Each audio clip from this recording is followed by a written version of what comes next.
Hello, it's me, Arden Lee, and in today's video, I want to touch on the subject of how to call your power back from the factors that are not under your control. Before I get into that, if you're not already familiar with me and my work, I am Arden Lee. I am the creator of the Repatterning Project, which is an 8-week course, as well as a surrounding community online of support in which we support each other and hack our limiting beliefs in order to optimize our lives for success and happiness. And you can check out the link to the free PDF I have in the description box below if you want to learn more about the repatterning modality. You can also check out the link to the Repatterning Parlor, which is an online group that I've created on Facebook for free for all those like-minded individuals who are looking to come together with the same goals in mind and to support each other on those paths forward. So do check those out if you are so inclined. And now I'd like to get to talking about what I promised to talk about today, which is how to call your power back from the factors that are not under your control. And so many times our desire to control the uncontrollables stems from a boundary issue. So many times in our lives, we attempt to exert our influence where it's either unwarranted or unnecessary or superfluous or even in some ways kind of counterproductive. So, for example, if you're constantly worried about what other people are going to do with their own choices, that's a boundary issue. Especially if you're even worried about someone in a way that maybe perhaps on the surface feels like very caring, like your energy feels very caring and nurturing toward them, like, oh, I really want what's best for them, I don't want them to fail at this or whatever. But then you kind of become that stage mom, right? That's like screaming, sing out, Louise, and sometimes like doing more harm than good. I've actually seen this happen sometimes before where I saw, this was like grown adults doing this, where I saw a speaker on stage who was getting to a part of his presentation that he was a little nervous about. And some of the people who were, on his team supporting him, or trying to support him anyway, knew that he was worried about getting to this part of his presentation and started like making these big gestures from the back of the room, like, breathe, and he's looking at them being like, what am I doing wrong? Like, why are they making all these strange flappy arm gestures, and which actually ended up like kind of freaking him out more than if they had just been silent and supportive. So that's one way, that's one way in which we love to exert our influence over people trying to be helpful, but really sometimes our constant monitoring of them, our constant, looking over their shoulder actually makes them feel like maybe we don't trust them to do their own work themselves. And I think something that you have to remember is that everyone needs to go on their journey by themselves. It's not, certainly we want to support people and we want to be there for them in whatever capacity we can help, but we can't go on their journeys for them. And that's a really, really strong boundary issue that we need to learn. Even in situations where someone is a parent, there's so much desire, and I'm not a parent myself other than being a cat parent, but I see it in so many people who do have children where they really want to protect or shelter their children, or they want to minimize whatever pain they're going to experience. But I think the thing that we need to remember is that even a child who is developing needs to learn their own way forward, needs to learn, how to make their own mistakes and how to make their own choices and their decisions in life.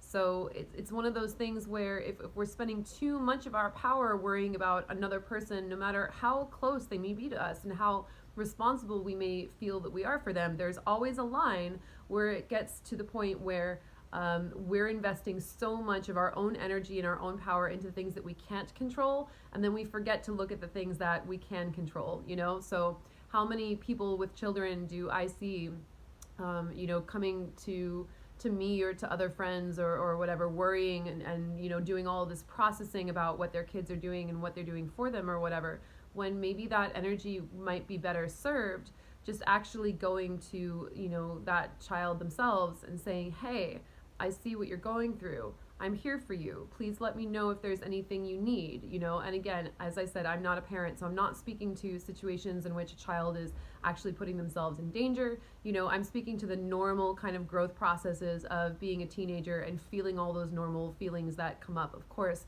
you know, obviously, if your child is, if you feel that there's any actual harm that's due to come to them, then of course you would want to intervene, you know, just as I would, I'm sure. But in the course of looking at people kind of going through their normal emotional processes, I think we need to remember to step back and let people go on those journeys themselves and give them our support from that place of safety, you know, from that place of standing back and really cheering them on and really letting them know that we're here for them, but not micromanaging their every decision. Because what that does essentially is it takes up our energy. We put our energy into that micromanagement or that worrying, that anxiety about everything that a person is going to do. And it doesn't end up serving them because they end up feeling that, you know, again, they're seeing us at the back of the room making like flappy arm gestures and not sure what we mean, you know, or just distracting them from the thing that they're trying to do anyway. And then in the meantime, of course, our reserves get used up on all of this focus and bandwidth on what someone else is doing, not looking at the path ahead of us. And sometimes I think that's why we choose to invest in so many uncontrollable factors, because in a weird way it keeps us safe, because we actually know that we don't have control over them. And freaking out over the things that we don't have control about allows us to distract ourselves from the things that we do actually have control over. Because man, when you pull back and you realize how much you have control over in your own life, it's actually really overwhelming. It's actually really you know, it can be frightening, it can be daunting. It can also, of course, you know, vast, limitless potential can also be really exciting and energizing, but there is so much there. So when we dilute our power by leaking it out into anxiety over things that we can't control anyway, we're just giving that power away and freaking out and having anxiety over things that again that we can't control. So what's really important to be able to do is to really look at the factors in any given situation and say, what is my part in this? What is my role in this? How can I provide support? What can I do to move forward? And also to look at your own situation and look at your own personal growth and your own spiritual health, your own emotional well-being, and say, where are there areas where I could be making change, but I'm choosing not to because I'm choosing to worry about how other people are living their lives, or I'm choosing to worry about the outcome. You know, sometimes it's not even about other people. As I said, often this shows up as a boundary issue between us and other people, that we love to micromanage what other people are doing as a way of avoiding our own work on ourselves. But sometimes it's about doing the work on ourselves and then getting attached to the things, the things that we can't control about the way that it is received, for example. So if I were to, you know, write a screenplay and I were to hand it to someone who was an important person and had an opinion on it, how much am I giving my power away to that one person's seal of approval, that one person's yes or no? I'm sure you guys have heard all of the stories of so many famous artists and, you know, successful writers and creative people in the world who experienced so many rejections before they finally, you know, made what they felt for themselves was a modicum of success. And now, you know, in this day and age of social media, we have fewer and fewer excuses to wait on anyone else to give us permission to do the things that we want to do and create the things that we want to create. Almost everyone who steps into a career these days is self-made in some way or another. You know, even models nowadays are expected to have Instagram followings of 100,000 or something like that. You know, if they want to get a big job or whatever.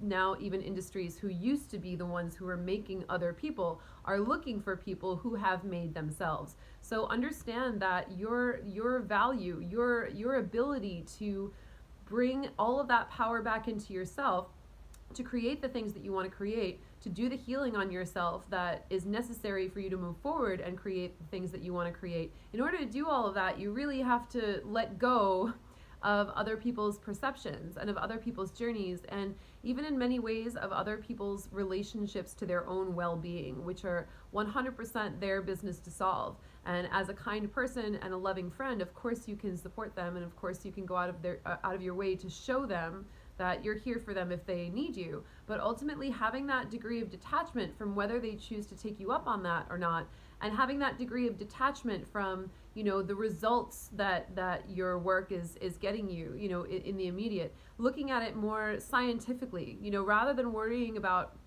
oh my gosh, I put up a post and it only got this much response, what am I going to do?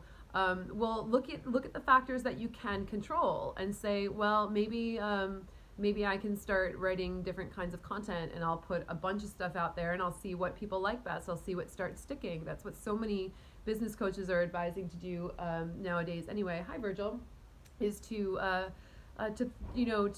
experiment and see what works. So that is something that is under your control. Hiring a business coach may also be something that's under your control.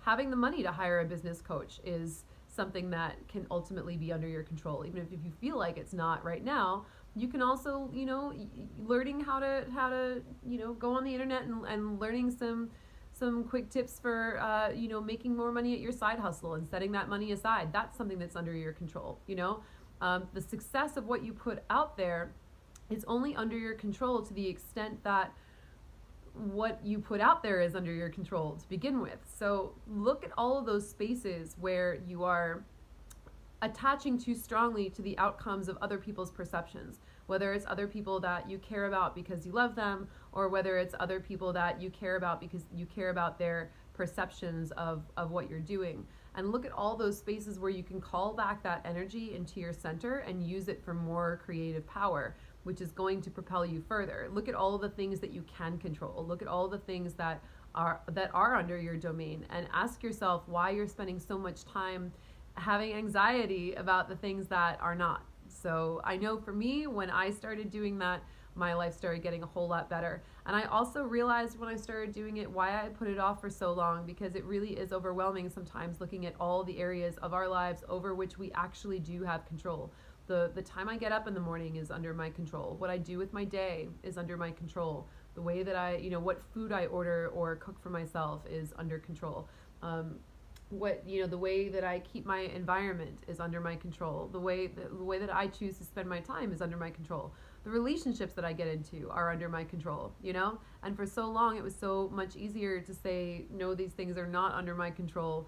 I'm instead going to choose, instead of choosing what relationship I get into, which is under my control, I'm going to try and control my partner's behavior in the relationship that I'm in, which is not at all under my control, right? So this seems like a simple topic for a video. I keep talking about it and I'm like, this all sounds super obvious, but how often do we do that? How often do we take all our power and put it into what we want to see from another person, rather than taking our power and using it to choose where we choose to engage on any given day and where we spend our time, because we're only given so many hours in the day, and the choices we make throughout every day as each day comes and goes are the things that end up shaping our lives. So that is what we do have control over. So I invite you to kind of think about it as an experiment for this coming week.